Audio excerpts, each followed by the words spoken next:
Bonjour à tous ceux qui nous rejoignent sur la chaîne YouTube. Bonjour ceux qui nous regardent en live sur le chat. On vous salue encore une fois. On va vous parler cette fois du Seigneur des Anneaux. Vous allez me dire, mais ces mecs ont 15 ans de retard, c'est pas possible. Et oui, on fait le Seigneur des Anneaux 15 ans après. Pourquoi ? Parce qu'on a tous les deux regardé, alors pas ensemble, nus dans le lit, mais à des semaines On d'écart. était au téléphone, dans la couette. Oh, Frodon, il a dit ça. Qu'est-ce qu'il a dit? C'est trop ouf. Attends, Oh, mais Legolas, pause, oh, t'es en Legolas qui avance. fait du surf, c'est génial. Et d'ailleurs, j'ai découvert un truc sur Legolas. Enfin bref, j'en parlais dans la vidéo. Il est hermaphrodite. Non, pas du tout. Si, il a un enfant de lui-même. Non, mais arrête tes conneries. Donc, pourquoi est-ce qu'on fait cette vidéo ? C'est qu'on a vu donc le Seigneur des Anneaux récemment et On a revu. Oui, on a revu, bien sûr. Tu les avais tous vus au ciné, bien sûr. Bien sûr. Moi, je les avais tous vus plusieurs fois au ciné. Bah pareil. Et j'ai notamment fait le marathon en fait, pour voir le Retour du Roi en écoute, avant-première. Pareil. J'ai été obligé de me farcir la communauté de l'anneau multiplex. et les 2 tours à la suite avec 15 minutes de pause en version longue.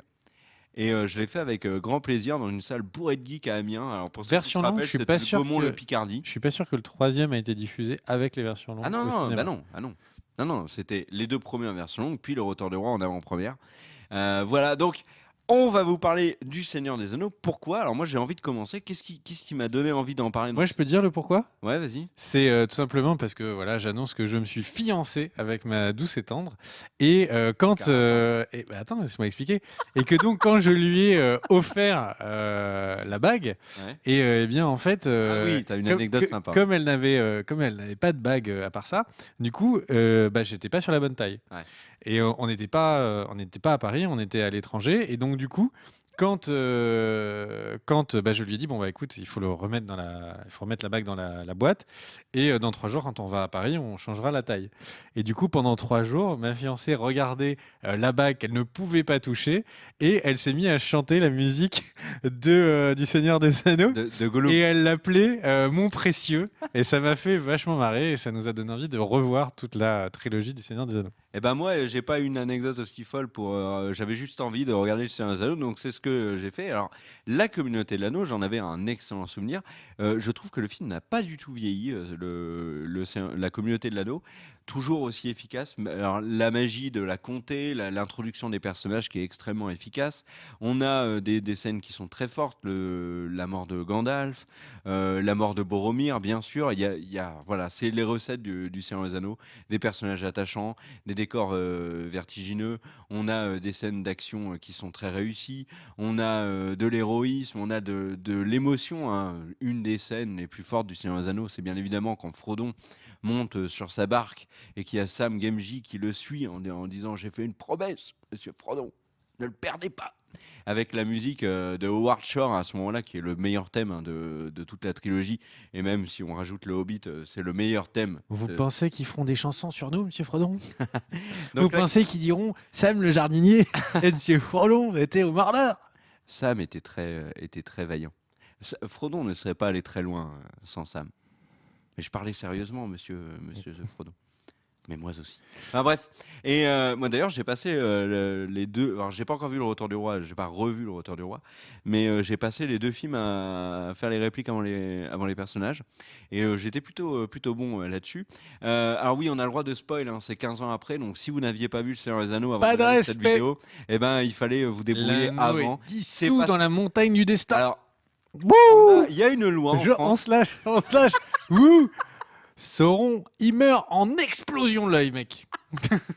Non, mais on peut annoncer, j'ai pas de Il problème. y a une loi en France qui dit que quand un film est passé sur TF1, s'il ne s'appelle pas Sixième Sens ou Usual Suspect, on a le droit de le spoil comme des gorées. Et c'est une vraie loi. Vous pouvez regarder le journal officiel.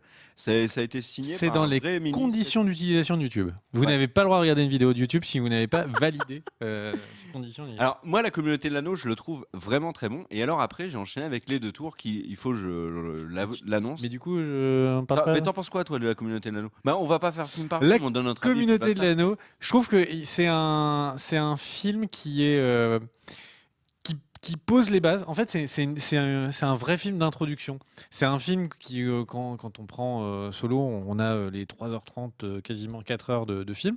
Mais pourtant, dans ma tête, ce n'est qu'un film d'introduction. On a la partie immergé de tous les personnages. On n'a que le début des aventures. On n'a pas notre ami Sam Gadji qui est déjà avec Il nous colle quand même en permanence dès la communauté de l'anneau. Mais oui, mais ils tous les deux. sont pas dans le Mordor avec Frodon.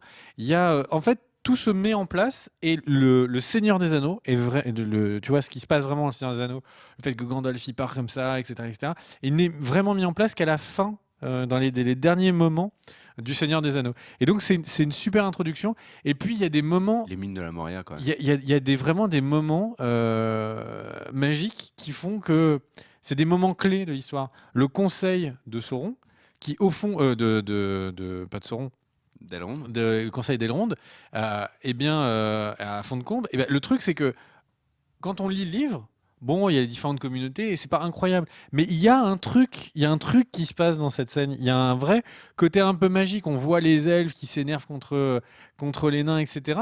Et il y a globalement dans ce film, et c'est une remarque que je ferai sur les 3 films, on est un peu avec la même problématique par rapport au Hobbit et par rapport à Star Wars première trilogie et Star Wars 1, 2, 3. En fait, on a un film qui est globalement fait avec des trucages en maquette, des personnes qui sont maquillées et des effets optiques. Et donc, on a, par exemple, si on prend un exemple très simple, les Uruk-hai à la fin du 1 sont très réalistes parce que en fait, ce sont des acteurs qui sont cosplayés. Et là où, quand on part sur le Hobbit, le premier, le log dont j'ai complètement oublié Azog, le Destroyer, eh bien, en fait, comme il est fait tout en CGI, bah, il vieillit hyper mal. Ouais, puis il impressionne jamais. Il est jamais vraiment intéressant, il est toujours trop lisse. Et au final, je trouve que n'importe lequel des Uruk-hai de la première trilogie est plus impressionnant qu'Azog le Destroyer. Ouais, et alors après, il y a des scènes dans la communauté de l'anneau qui sont bluffantes. Enfin, la mine de la Moria, rien que le combat dans l'entrée avec Pipin, c'est aussi une des forces. Alors, je parle dans tous les sens, mais une des forces du Seigneur des Anneaux, c'est qu'ils sont capables de passer de la petite scène qui va te faire marrer à la scène épique de ouf. Et les mines de la Moria, c'est complètement ça. C'est Pipin qui te fait marrer en faisant tomber tout. Ensuite, les gobelins qui débarquent. Et là où tu penses que après t'être mangé une scène de taré avec l'ogre, le troll des cavernes, bah t'as quand même le Balrog. Et le Balrog aussi, mais il a super bien vieilli. Enfin, la scène du Balrog est géniale. Et donc ça, c'est pour la communauté de l'anneau. Maintenant, moi, les 2 tours. Et encore une fois, ils ont parfaitement réussi l'adaptation d'un livre en film. C'est-à-dire Mais que ça, j'en parlerai après. quand on a le Balrog qui est décrit comme une ombre et une flamme, et bah, je trouve que c'est Oui. une ombre et une flamme. Et c'est vraiment très réussi. Il y a juste, bon, parce que déjà dans le bouquin, ça paraissait un peu bizarre. Quand le fouet chope Gandalf, bon, ça paraît pas très crédible, mais au final, il arrive plus ou moins, même si la scène fonctionnait déjà pas très bien dans le bouquin, il arrive à l'adapter. Et c'est vraiment en ça que le film réussit, c'est-à-dire qu'il sait couper les moments qui auraient cassé la cinégénie de l'histoire. S'il y avait eu Tom Bombadil et qu'ils étaient partis tous à Ils n'auraient chanter, pas réussi. ça aurait été un échec. Même Et là, Léorn, ils d'avoir auraient pas coupé réussi. Tom Bombadil, et ben l'adaptation en est meilleure. Ouais. Et moi, dans la communauté de l'anneau, la scène que je préfère et continue de préférer, c'est la bataille contre les Uruk-hai à la fin. Parce qu'on voit Legolas, c'est peut-être une des premières fois vraiment où on le voit ouf. Avec Gimli, il commence à y avoir une certaine synergie. Et puis la fin, la conclusion avec Aragorn qui part chercher Merry et Pipin, la mort de Boromir et tout. Je trouve que En cette fait, scène est hyper stylée. Ouais. Bon, moi, elle me parle moins parce que je préfère la scène de combat du Retour du Roi. Mais le truc, c'est que, Ah ouais? en fait, ce qui est bien, c'est qu'encore une fois, regarde dans la logique de l'introduction et du développement, cette scène. Non, ce que je préfère, c'est la marche des Ents. Mais le truc, c'est que globalement. Je sais ce que je préfère. Et globalement, en fait, regarde, on commence par des escouades qui s'affrontent. Puis on a des armées légères, c'est des pays contre pays. Et puis on a des conglomérats de pays contre des conglomérats. Vraiment, il y a une accumulation qui est très bien gérée, je trouve, entre les 3 films. Alors parlons des 2 tours maintenant, parce que dans les 2 tours, il y a. Moi, je trouve que les 2 tours. Cette critique sera version longue. On vous prévient, les mecs. Donc les 2 tours, mais c'est pas une perfection, mais ce film, il est ouf. il est ouf. De tous des 6 films de Jackson sur l'univers Tolkien, c'est vraiment de loin mon préféré. Moi, je pense que la version longue est en dessous de la version courte. Ah non, je trouve pas juste. Parce que j'ai l'impression qu'il y a des lenteurs quand ils sont, tu sais, avec la pierre de vision. Donc c'est la grande boule. Ouais, dans laquelle- on le voit pas. C'est Merry ou Pépin, je sais plus lequel des Mais deux. non, ça c'est dans le Retour voit du Roi, l'œil. ça. Non, non, non, non. Mais si, je l'ai vu. À l- Je te dis que c'est dans le Retour du Roi. C'est à la toute. C'est pas la Mais, toute mais fin non, du, c'est avec des Gandalf. deux tours. Non, les 2 tours s'arrêtent avec Merry et Pipin qui sont dans le garde-manger Ok, de alors Saruman. c'est le début du Retour du Roi. Donc, alors, dans les 2 tours, qu'est-ce qui est, pour moi, est très, très, très fort? C'est, je ne sais pas si vous avez remarqué, mais les 2 tours, on suit vraiment 3 arcs bien distincts tout le film. Et ça n'est que 3 arcs. Mm. Le premier, Aragorn, Gimli et Legolas, qui cherchent Merry et Pipin et qui, du coup, tombent sur le roi et Cette Gandalf. fameuse réplique de le soleil est Ouais. rouge. Ce Il est- matin, beaucoup de sang Ça a a dû coulé couler. dans la nuit. Et donc ça, c'est cet arc-là. Le deuxième, Merry et Pipin, avec Sylvebarbe. Et le troisième, Frodon et Sam, qui rencontrent Faramir. Attends, je veux juste parce qu'il y a un débat sur le chat. Quelle est votre scène de bataille préférée dans la trilogie du Seigneur des Anneaux? On répondra après, on regarde et on dira à la fin. Là, j'essaye de parler des 2 tours. Pourquoi? Parce qu'il y a dans la mise en scène et dans tu sais, la liaison au niveau du montage entre les différents arcs, mais je trouve que la bataille du gouffre de Helm, mais c'est incroyablement réussi. Le gouffre de Helm, déjà, rien que cette scène-là est particulièrement réussie. Il y a tous les éléments du Seigneur des Il y a Anneaux. un- il y a un Il y a truc qui est des dommage. personnages charismatiques. La mort d'Eldir. La mort d'Eldir, mais qu'est-ce qu'elle m'a troué le cul. Non, mais qu'est-ce qu'ils viennent foutre là, les elfes? Mais non, mais justement, c'est vachement stylé. Non, mais qu'est-ce qui. On Pour le s'en coup. fout, cherche pas de raison. Non, non, mais on est d'accord que ce n'est pas quelque chose qui est dans le livre. Mais Pourquoi? il y a beaucoup de à trucs quoi rajoutés c'est- par rapport au livre. Mais ça sert à quoi? Arwen, elle est pas dans le livre. Bah, si. Bah non, dans Bah Arwen, si, dans elle le est Seigneur dans des le un. Anneaux, elle ne dit qu'un mot, c'est merci. Et Et c'est à la fin, mais je t'assure, vérifie. Arwen, dans le Seigneur des Anneaux, ne dit qu'un mot, c'est merci, à Frodon à la fin. Elle est dans les mais appendices. elle est dans les rêves. Elle est dans les elle est dans appendices. énormément Elle de n'est pas moments. dans le livre. Non, mais si, elle C'est est dans le livre. Glorfindel qui Il arrête pas d'en accompagne rêver. Frodon Il arrête pas d'en rêver. à fond. Mais non, mais il arrête pas d'en rêver, Aragorn. Il y a les moments où on Oui, sait mais que elle elle est pas là. rêve de Oui, Aragorn. mais elle n'est pas là. Elle n'est pas dans le Non, film. mais c'est un bouquin. Si elle est dans les rêves des deux personnages et qu'on Oui, sait ce mais qu'elle pense, elle dans, est là. dans les faits, elle n'est pas là. Alors, il y a aussi un autre truc qui est chelou, c'est d'où sortent les chevaux à la fin, dans le gouffre de Helm. Ils sont dans la salle du trône, et là, boum, il y a des chevaux qui sortent de nulle part. Bref, cette bataille du gouffre de Helm a tout pour moi. C'est-à-dire, les personnages qui sont charismatiques, il y a beaucoup d'humour. L'humour avec Legolas et Gimli dans la bataille du gouffre de Helm, mais c'est parfait. Dois-je tout vous raconter ou vous cherchez un marchepied ou quand il les jette ou quand il compte genre 24, 23, c'est génial le plan où on voit tout le rempart avec les Uruk-hai qui montent et on entend juste une voix, c'est Gimli qui est en train de compter toutes les personnes qui tuent. 26, 27. Ouais, D'ailleurs, c'est- je pense que si vous comptez réellement le nombre de personnes tuées par Legolas dans cette scène, il dépasse largement le total, son total à la fin, qui est d'une quarantaine, je crois, ou 50, je 50. ne sais plus. Mais cette scène est très réussie. Et là où elle est encore plus bluffante, je trouve, c'est la liaison avec les deux autres arcs, en fait. C'est-à-dire que tu as le début du gouffre de Helm qui passe ensuite sur Merry, qui passe ensuite sur Frodon, qui revient sur le gouffre de Helm. Et en fait, ça dure longtemps, mais tu as une vraie progression dans les trois arcs simultanément, finalement, dans une scène qui est intense, mais jamais épuisante, jamais relou. Mais moi, j'ai été bluffé. C'est dans le 2 ou dans le 3 que Frodon est ramené à Minas Tirith? Non, c'est à Osgiliath. à Osgiliath. Ah ben, c'est dans le 2. C'est dans le 2. Et qu'il est attaqué par les Nazgûl. Pour le coup, c'est la manière. C'est le moins intéressant. Lui. Dans la manière dont c'est géré, et pour la synchronisation, on a l'impression, souvent, quand on est sur des personnages qui vivent une aventure et tout, quand on a un retour en arrière, on le vit pas très bien parce qu'on a l'impression que le film tourne en rond. Et c'est un petit peu cette sensation-là qu'on a sur toute cette partie-là, même si, en fait, le film essaye d'être l'envers du miroir de Boromir, en montrant que Faramir sera le bon capitaine. Ce sera le bon frère. Ouais, Mais au bon, final, on pour comprend tout de l'oublier, suite- on comprend au final- qu'avec Denethor, ça pose un problème. Mais au final, pour l'oublier dans le 3. Bah non, il a un rôle important dans le 3. Bah non. Bah si. Bah non. Bah déjà, il se tapait Owen. De deux... Bah ouais, mais il est blessé et non, il est au bah lit. oui, mais il a eu un rôle hyper important au début du film. Dans le 2. Dans le Mais 3. dans le 3, il est pas Ah non, important. mais pour moi, il est aussi important dans le 3 que Dans dans le dans le 2. 3, je sais même pas, je ne me souviens même pas, et je crois qu'il n'est pas dans le combat final contre la Mais bouche il peut pas. du Mordor. Bah, il peut pas. Mais oui, mais donc il est pas Mais là. il est blessé, mais en fait, il a été sacrifié par Denethor qui lui demande de reprendre Osgiliath. Et comme Osgiliath a été pris par les orques, c'est cuit. Et il fait une charge héroïque, on sait Mais même ça, pas c'est comment pas, il fait pour s'en ça, c'est sortir. pas le 3, mec. Mais si, c'est le 3. Non, Mais non, tu confonds là. non, mais le 3, Oui, quand il y va et en fait il se fait débouler, oui, et ça y est, on ne le voit plus lui. oui. Il est fini. Il revient à la fin. Mais donc il reste vivant. 2h30 de film. Oui, bien sûr. Bah, donc il est pas très présent dans le 3. Bah oui, mais il arrive assez tard dans les 2 tours. Bah oui. Donc en fait, l'un dans l'autre, il est pas dans. Moi, je trouve quand même que Faramir est important dans le. On a un personnage qui est important, qui est présenté de manière presque aussi importante Oui, mais il dans doit son s'effacer. introduction que Aragorn. Il doit s'effacer. Aragorn. Hein? Il doit s'effacer. C'est Bah, Aragorn, il est moins, mais très très largement moins effacé dans le bouquin.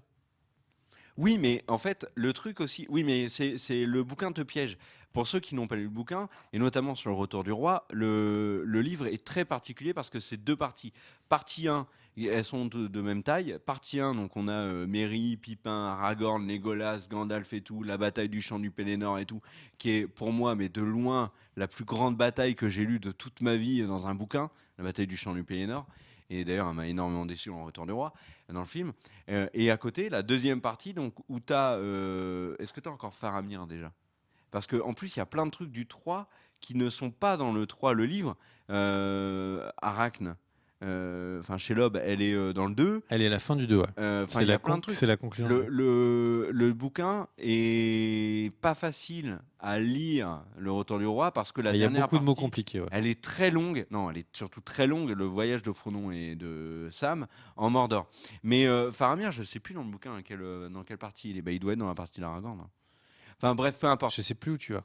Le Retour du Roi, maintenant, passons au Retour du Roi. T'en penses quoi déjà de la bataille du gouffre de Helm? Bah, moi, je pense que et le chat, Déjà, il y je a suis la plutôt meilleure scène d'accord avec vous. des C'est Sith. qu'au final, quand on a demandé quelles étaient les batailles les plus mémorables, il y a 2 batailles qui sont sorties très largement du lot. Ouais, Il y avait deux, on aurait fait.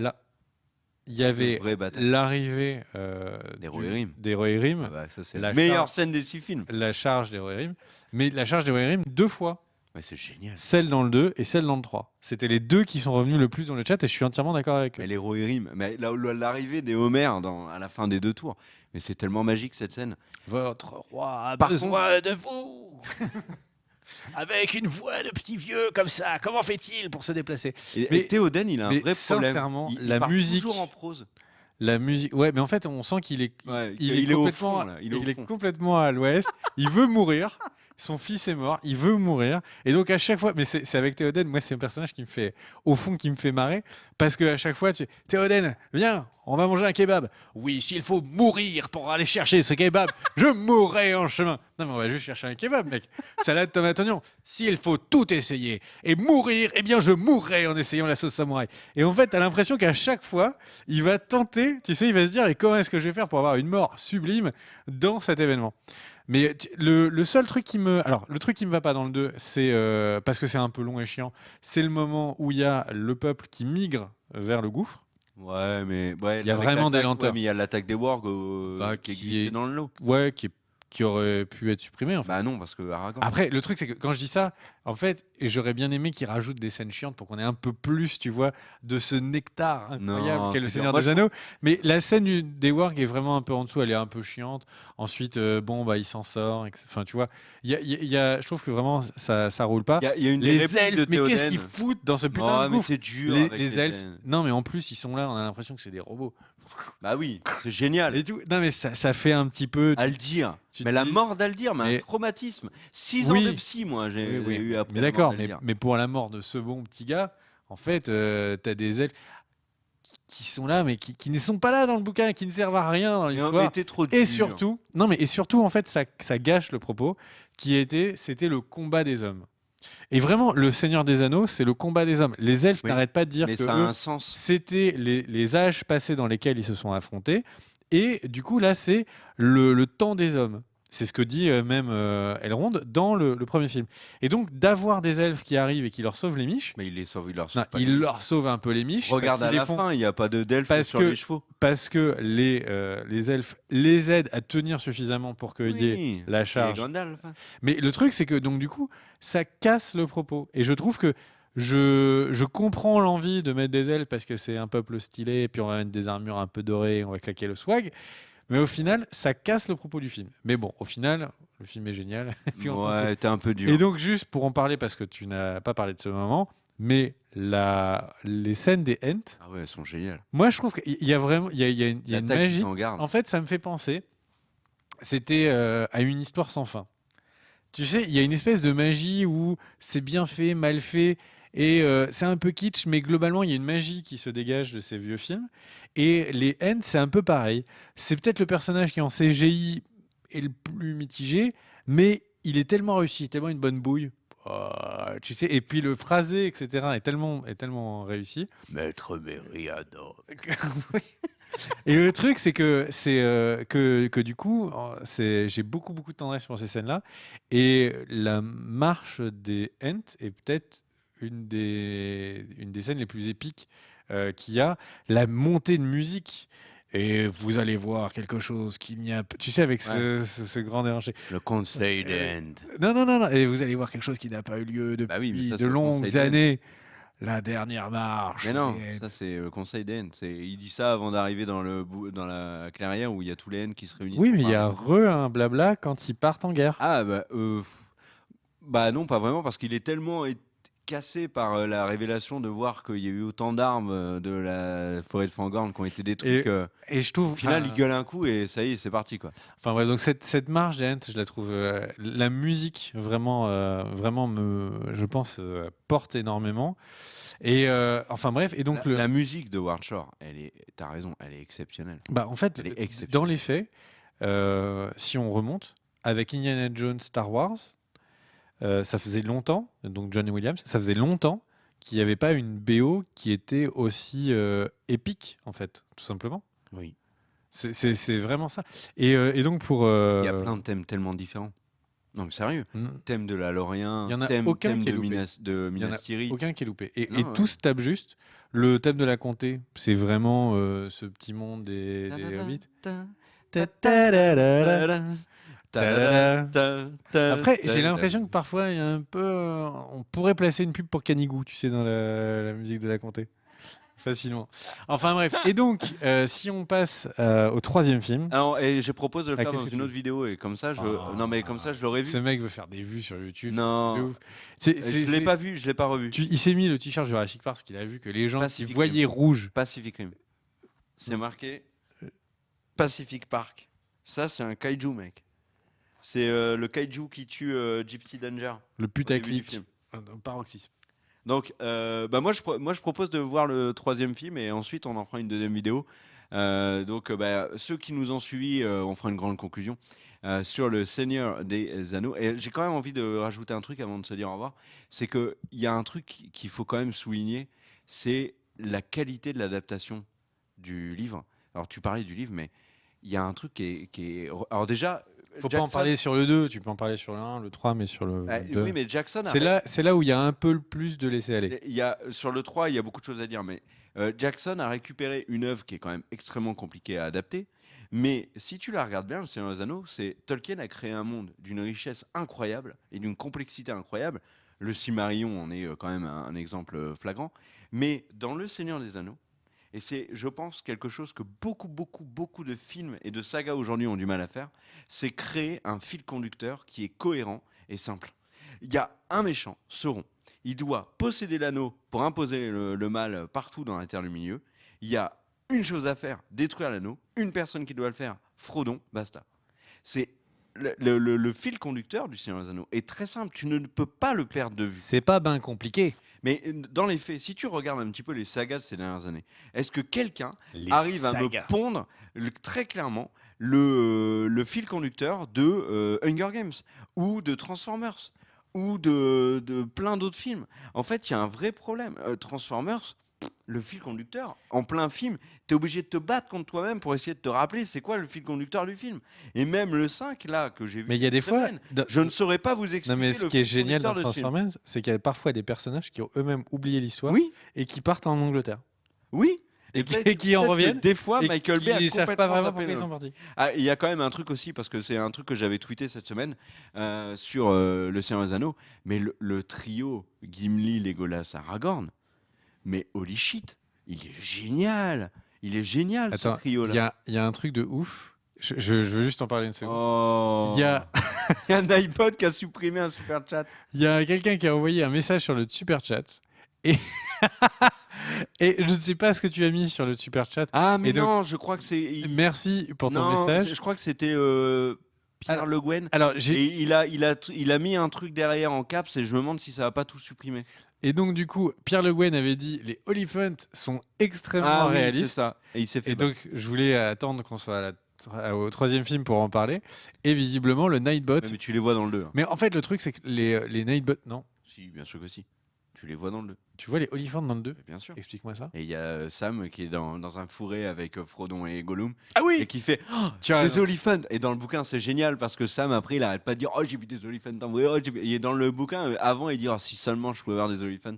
Donc, du coup, toi, dans le bouquin, t'attends qu'il les voit, ces Oliphants. Et puis, au final. Merci à toi, en tout cas, notre ami Pierre Le Guen. Ainsi s'achève la vidéo sur Le Seigneur des Anneaux. On revient la semaine prochaine, très probablement, pour la suite sur le Retour du Roi. Merci à tous de nous avoir suivis. Le pouce vers le haut si vous avez kiffé. Le pouce vers le bas, c'est vous n'avez pas d'âme. Et Pendant que des une gens manière de mettre la pression. disent que depuis, il y a eu Harry Potter qui a eu un fil conducteur aussi réussi. Non. Et Ah oui, ouais, non, même pas. Non, je trouve que le fil conducteur de Harry Potter n'est pas aussi clair que celui du Seigneur des Anneaux. Vous ne trouverez pas fil conducteur plus clair que le Seigneur des Anneaux. Voilà, on se retrouve à d'accord. pour une prochaine vidéo. Ciao. Let's go!